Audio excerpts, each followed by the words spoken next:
Produit sur un processus particulier. Étant donné que c'est une action conjointe dans la gestion de ces substances qui implique la police, la gendarmerie et la douane, vous verrez que c'est des conteneurs qui sont fermés par 3 cadenas chacun. La clé de chaque cadenas étant détenue par un membre de ces institutions. Ils vont procéder à l'ouverture et immédiatement donc ce produit-là sera incinéré. Nous aurons un exercice après cette séance-là où nous pourrons revenir en détail sur les différents produits ainsi que les autres considérations qui tournent autour en fonction donc de vos préoccupations. Donc je passe la parole à mon collègue, le commissaire Alisek Ndiaye, qui est en charge de la formation au niveau de l'office, pour qu'il puisse exposer à vous, membres de la presse, mais également aux autorités surtout, donc les différents produits qui sont autour de la table, avant qu'on passe à l'étape suivante. Merci. Oui, merci beaucoup, monsieur le directeur, monsieur le secrétaire général, mon général DG de la police et honorables invités. Je m'en vais très rapidement à la suite de l'exposé du directeur, revenir sur les différentes catégories qui vont faire l'objet d'une incinération. Le dispositif qui a été ainsi fait dépend de l'actualité actuellement qui est par rapport aux drogues qui existent actuellement. On commencera d'abord par ce qui est en train de faire un danger sur la jeunesse, le protoxyde d'azote. Plus connu dans le langage commun avec les enfants, le puff-puff. On a l'habitude de l'entendre. Mais c'est du gaz hilarant. Et cela a une répercussion et une conséquence sanitaire extrêmement dangereuse pour nous, mais en particulier la jeunesse, surtout au niveau du showbiz. Et après le protoxyde d'azote, il y a ce qu'on appelle l'ecstasy. Ça, c'est le terme scientifique. Mais vous allez voir ici que c'est écrit volet, parce que c'est le terme commun que tout le monde connaît. Quand on parle de volet, d'ailleurs, même il y a une chanson qui dit du volet, du sous, du métier. Ça veut dire quoi? Ça veut dire que les gens ont tendance à faire une promotion sans s'en rendre compte de la consommation de l'ecstasy. Et comme vous le voyez ici, les volets ou bien les ecstasy, il y en a moult, je dirais même différentes catégories. Comme qui dirait de l'art. Parce que chaque artiste mettra l'insigne de son œuvre d'art. Vous voyez celui-là, il a mis ses insignes là-dessus. Celui-là, c'est différent, c'est de couleurs différentes. Tout ce que vous voyez là, c'est des catégories d'ecstasy et qui sont dangereux du point de vue de leur consommation. Et ce qui fait le dangereux également, c'est que scientifiquement parlant, les gens ont du mal à savoir la teneur ou bien la conteneur qui existe au niveau de ces produits-là. Et après cela également, comme je l'ai dit tout à l'heure, l'actualité faisant, voilà, je dirais même que c'est une clé USB, mais elle est dangereuse. C'est une clé USB très dangereuse, ce qu'on appelle les e-cigarettes. Les e-cigarettes, comme son nom l'indique, I, dans le terme technique, c'est ce qu'on appelle l'Internet. Et lorsque vous utilisez cela, c'est du cannabis qui est dedans. Et ce cannabis-là, normalement, on dit que le cannabis, en principe, il ne contient que 0,7% de THC, ce qu'on appelle le tétrahydrocannabinol. Or, la concentration qui se trouve au niveau de ce produit-là est à hauteur de jusqu'à même 97%. Vous voyez bien la dangerosité qui existe. Et là, c'est un message que lance aux parents que nous sommes tous. Les enfants ont tendance à l'utiliser et à le dissimuler au niveau de leur sac sans s'en rendre compte. Et c'est un produit extrêmement dangereux. Après, tout ça, c'est des catégories de e-cigarettes. Et après les e-cigarettes, nous avons ce qu'on appelle la méthamphétamine en forme de cristal meth, mais également en forme de poudre.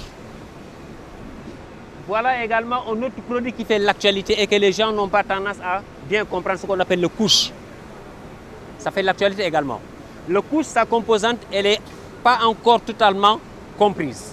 Pourquoi? Parce qu'on dit à la base, c'est de la poudre de cannabis, mais mélangée à d'autres produits chimiques qui font de leur dangerosité. On l'a connu en Afrique pratiquement au niveau de la Sierra Leone. Et ça commence à faire du ravage en allant vers Kédougou et même dans les zones limitrophes, en l'occurrence Fatick et autres. Mais on le retrouve d'ailleurs même. Tout produit qui se trouve au niveau des régions va se retrouver au niveau de Dakar. Et ça, c'est ce qu'on appelle le couche. Après le couche, nous avons également l'héroïne. C'est une catégorie de drogue que pratiquement nous connaissons. La cocaïne, elle est là sous différentes catégories. Mais je mettrai plus focus sur cela. Pourquoi? Parce que c'est une technique de dissimulation qui existe.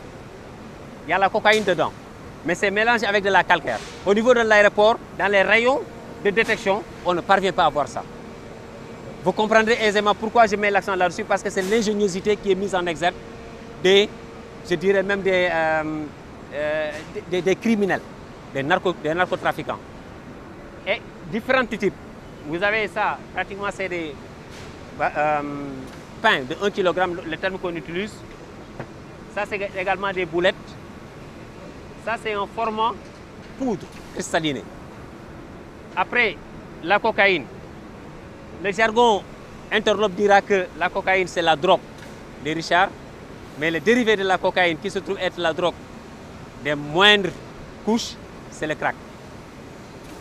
C'est à partir de la cocaïne que l'on retrouve, que l'on parvient à avoir du crack. Nous avons le hashish. Le hashish également, c'est une catégorie de drogue, à la limite même semi-synthétique. Pourquoi c'est semi-synthétique? Parce qu'à la base, nous avons du cannabis. Et c'est sur ce cannabis-là qu'on y met des produits chimiques jusqu'à ce que cela donne cela. On retrouvera différentes catégories de dissimulation ou bien différentes catégories de présentation de ce hashish-là.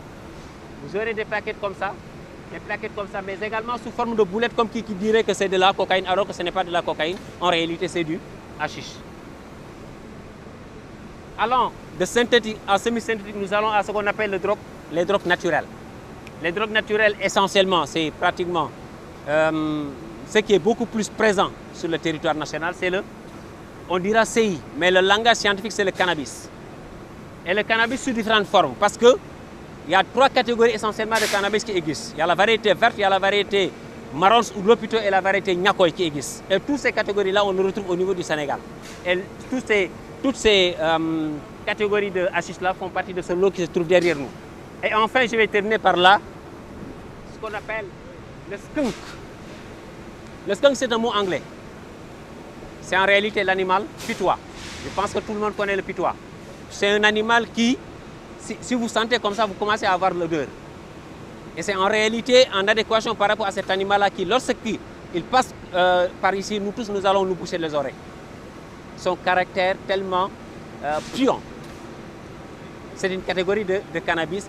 D'ailleurs, même on dit, et c'est avéré, que pratiquement cela a fait, ces découvertes ont été faites au niveau de Hollande, mais ça commence à faire ravage au Sénégal, également du Sénégal.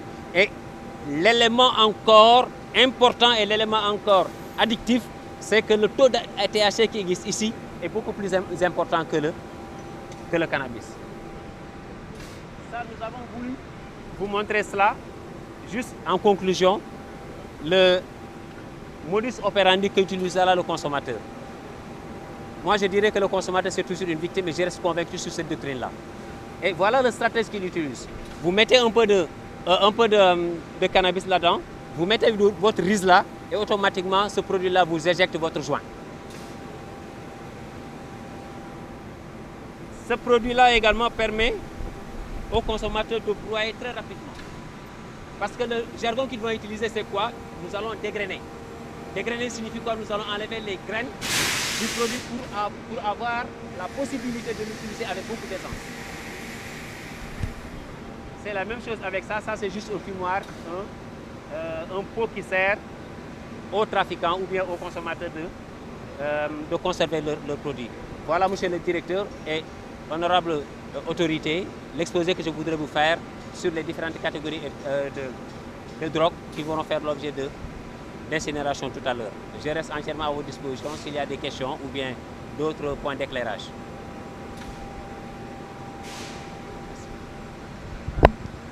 Nous pouvons y aller vers l'ouverture des conteneurs.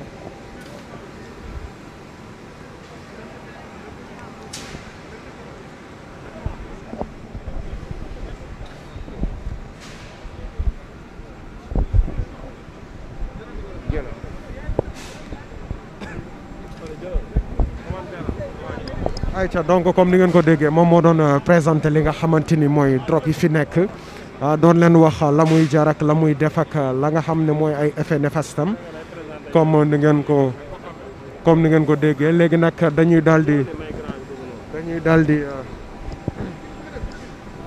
ubbi li nga xam ne mooy conteneur yi sànq wax naa leen ko.